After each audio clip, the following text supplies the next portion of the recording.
Yes!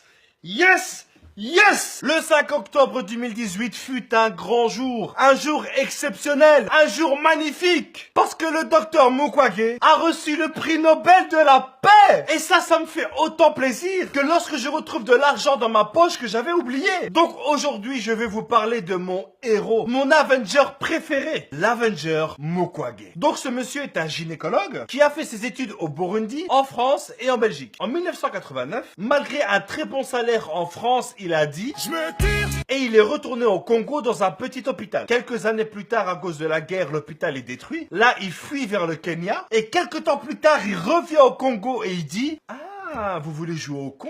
Eh ben, vous savez quoi? Je vais construire un hôpital ici et je pars à... Qu'est-ce que vous allez faire? Là, ils fondent l'hôpital Panzi, qui est là pour soigner les femmes qui ont été victimes de violences sexuelles pendant la guerre. Parce que je sais pas si vous êtes au courant, mais ça fait des années qu'à l'est du Congo, il y a une guerre, parce qu'il y a des conflits politiques qui créent des tensions. Non, je déconne, non. Non, en fait, il y a la guerre parce que les multinationales veulent continuer à extraire les sols du Congo. Eh ben, tu vois, cette région, il y a beaucoup de conflits. Eh ben, son hôpital à lui, il est là. Et grâce à cet hôpital, il a déjà pu soigner 50 000 personnes qui ont été victimes de violences sexuelles. Et tout ça, évidemment, gratuitement. Faut savoir que dans cette région du Congo, le viol est utilisé comme arme de guerre. Et le truc qui est dingue, c'est que si tu prends une carte, ben tous les endroits où il y a eu des violences sexuelles, ce sont des endroits qui ne sont jamais très loin des ressources naturelles, comme le coltan, l'or, etc.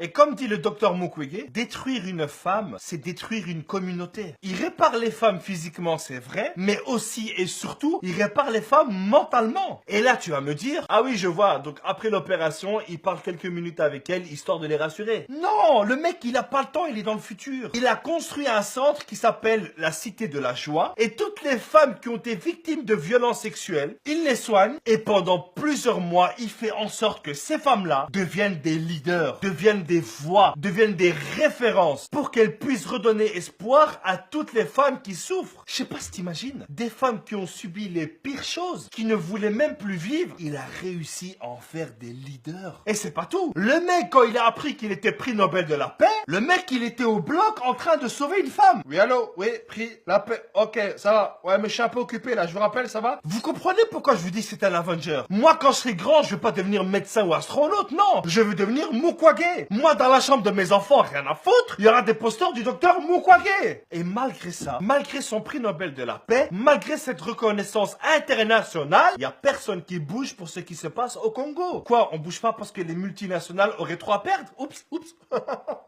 J'ai pas, pardon, c'est pas moi qui ai dit ça. Il a un charisme, une présence. L'autre jour, il arrive à l'ONU, devant tout le monde. Il prend le micro et il dit... Ça marche? Ok.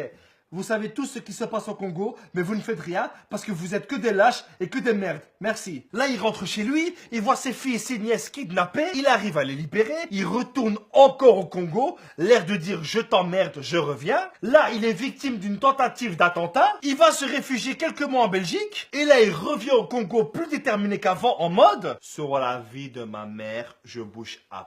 Quoi maintenant? Quelques mois plus tard, après qu'on a kidnappé ses enfants, qu'on a essayé de le tuer, il dit quand même, il faut lutter pacifiquement contre le régime de Kabila, plutôt de croire à des élections qui seront d'office truquées. Ça, c'est du courage, bordel. C'est comme si ta mère, elle te disait, ne touche pas à ce gâteau, c'est pour les invités, et que toi, devant elle, tu manges ce gâteau. Aujourd'hui, il y a encore plein de gens qui ne le connaissent pas. Il y a plein de gens qui ont découvert ce monsieur lorsqu'il a eu son prix Nobel. Donc, je vais vous demander un truc. Partagez cette vidéo, relayez cette information. Tout le monde doit connaître ce monsieur. Ce monsieur, c'est notre Superman en vrai. C'est un héros. Donc les amis, je compte sur vous. Faites connaître le docteur Mukwege à tout le monde. Et d'ici là, on se retrouve la semaine prochaine. Merci à tous, c'était Abdel. N'oubliez pas de vous abonner. Et rendez-vous à la semaine prochaine. Peace.